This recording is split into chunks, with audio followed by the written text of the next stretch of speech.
কালি নমস্কাৰ প্ৰিয় বন্ধু বান্ধৱীসকল, সৰ্বপ্ৰথমে মোৰ জ্ঞানজ্যোতি চেনেললৈ আপোনালোকক স্বাগতম জনাইছোঁ। আজি আকৌ এটা ভিডিঅ' সৈতে মই আপোনালোকৰ ওচৰলৈ আহিছোঁ।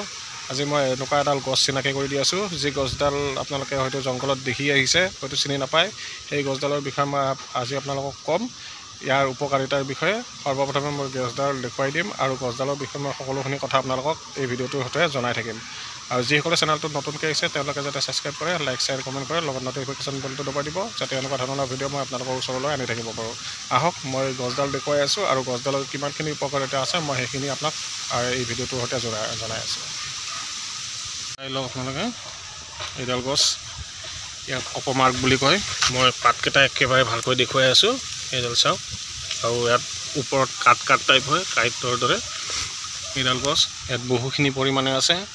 ইয়াক অদৰকাৰী গছ বুলি আপোনালোকে উঘালি নেপেলাব। ইয়াৰ উপকাৰিতাৰ বিষয়ে জানিলে আপোনালোকে আচৰিত হ'ব।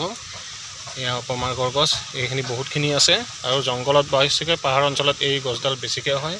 এইটো পাতটো আপোনালোকে চাই লওক, ভালদৰে চাওক। এইফালে এডাল আছে ডাঙৰ আপোনাৰ পাতখিনি। তো এই কাঁইটবোৰ এনেকুৱা ঠাইত মানে দীঘল হয়, ইয়াত কাঁইট হয়। তো এই গছডালৰ বিষয়ে মই আজি আপোনালোকক কৈ আছোঁ যে এই গছডালৰ শিপা আপোনালোকে শিপা উঠাব আৰু গছডাল উঠাই লৈ আপোনাৰ শিপাখিনি আপোনালোকে ভালকৈ ধুই ল'ব।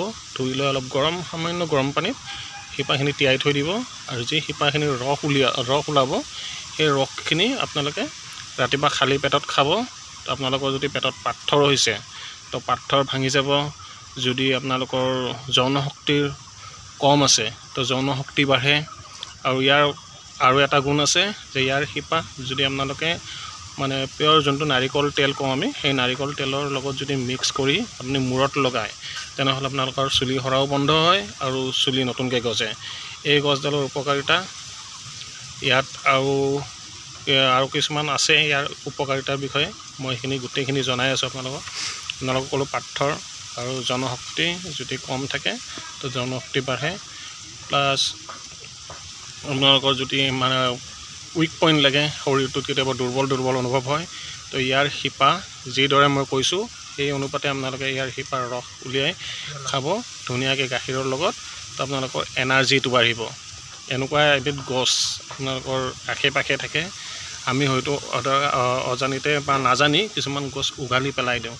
তো এই গছবোৰৰ বিষয়ে যদি আপোনালোকে জানে তো আপোনালোকৰ ভৱিষ্যতে বহুতখিনি কাম আহিব। যদি এনেকুৱা ধৰণৰ ভিডিঅ' আপোনালোকক লাগি থাকে বা আপোনালোকেও যদি এনেকুৱা ধৰণৰ গছ কিছুমান চিনি পায় যি ঔষধি গুণ আছে, তো মোৰ সৈতে যোগাযোগ কৰিব, যাতে মই এনেকুৱা ধৰণৰ ভিডিঅ' বনাই সকলোকে অলপ সহায় কৰিব পাৰোঁ। আৰু মই ভিডিঅ'টো বিশেষ দীঘল নকৰোঁ এতিয়া, আৰু বেছি দীঘল কৰিব ইচ্ছাও নাই ভিডিঅ'টো। এইডাল গছ চাওক, জাৰ্মানী গছ বুলি কয়। ইয়াৰ অৰিজিনেল নামটো অৱশ্যে ময়ো নাজানো, জাৰ্মানী বুলিয়ে জানো, সৰুৰ পৰা জাৰ্মানী বুলি শুনি আহিছোঁ। তো এই গছৰ উপকাৰিতা আছে। তো আগৰ দিনত যেতিয়া মই কৰিছিলোঁ, বিশেষকৈ ময়ো কৰিছিলোঁ বা মোৰ বন্ধু বান্ধৱে কৰিছিলোঁ, যেতিয়া আমি খেলি ভাল লাগে।